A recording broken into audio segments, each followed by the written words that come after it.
McDonald's is a real estate business. That might sound surprising.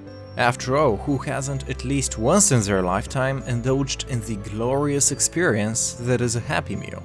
You might know McDonald's as that fast food chain that sells hamburgers and fries, but trust me, it goes way deeper than that. That's why this week on Behind the Business we'll be looking at the world's second largest restaurant chain, McDonald's. Few things sound as Irish as the name McDonald. It is an interesting name. The Mac part means son, while Donald comes from a Gaelic name that means ruler of the world. Very ominous, right? The two world rulers that we're interested in are Richard and Morris McDonald, two brothers from New Hampshire.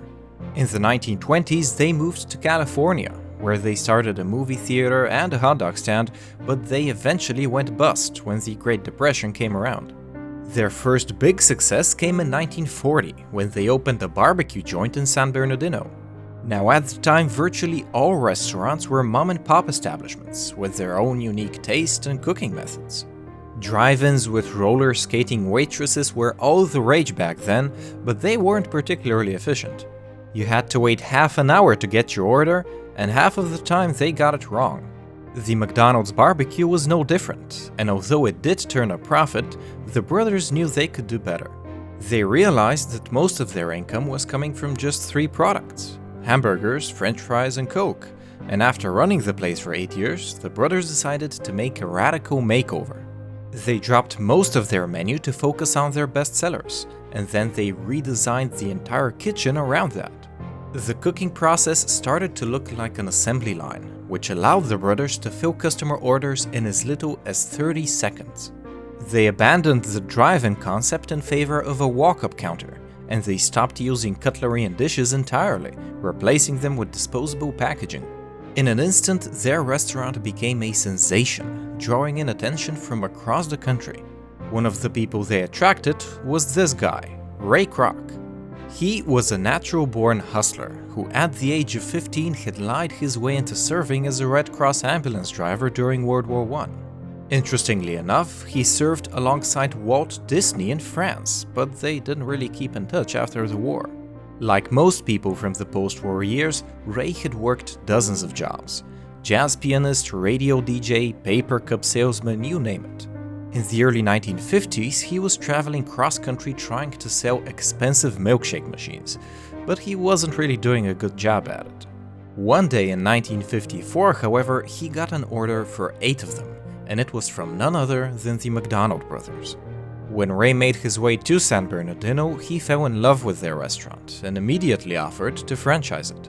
By that point, the McDonald brothers had already opened over 20 franchise locations, but none of them were doing as well as the original restaurant. The lack of oversight made maintaining quality impossible. The brothers decided to give Ray a shot, and boy did he deliver. He handpicked only the best franchisees and ran his operations like an army drill.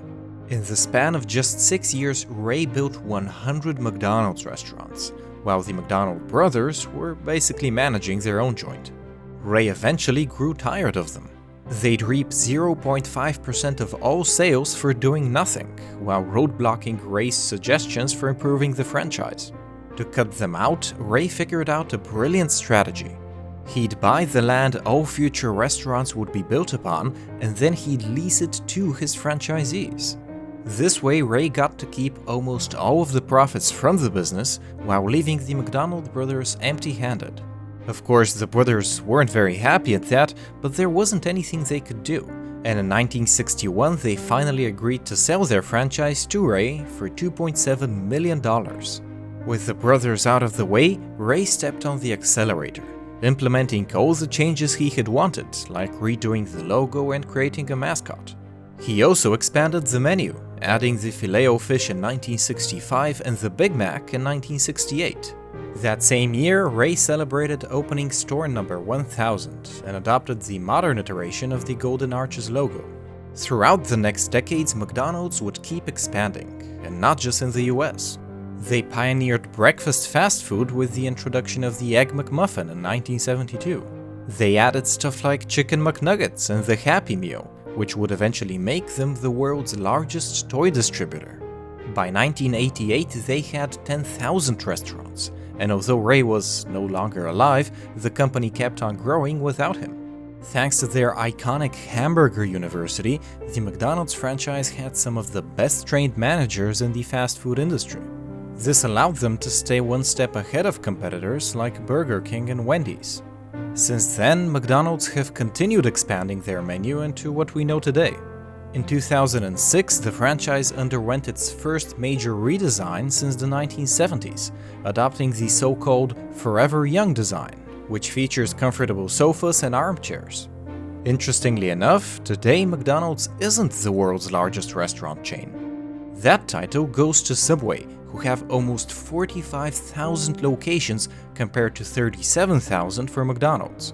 The company itself owns only 15% of them, the rest being franchised out. The restaurants ran by the company account for 2/3 of its revenue, but that's not the whole story.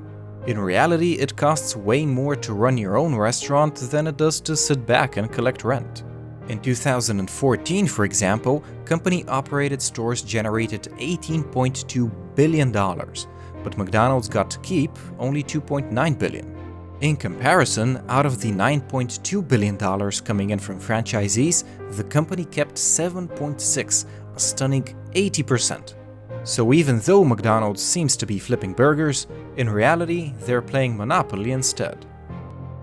Thanks for watching, and a big thank you to all of you out there who are supporting us on Patreon.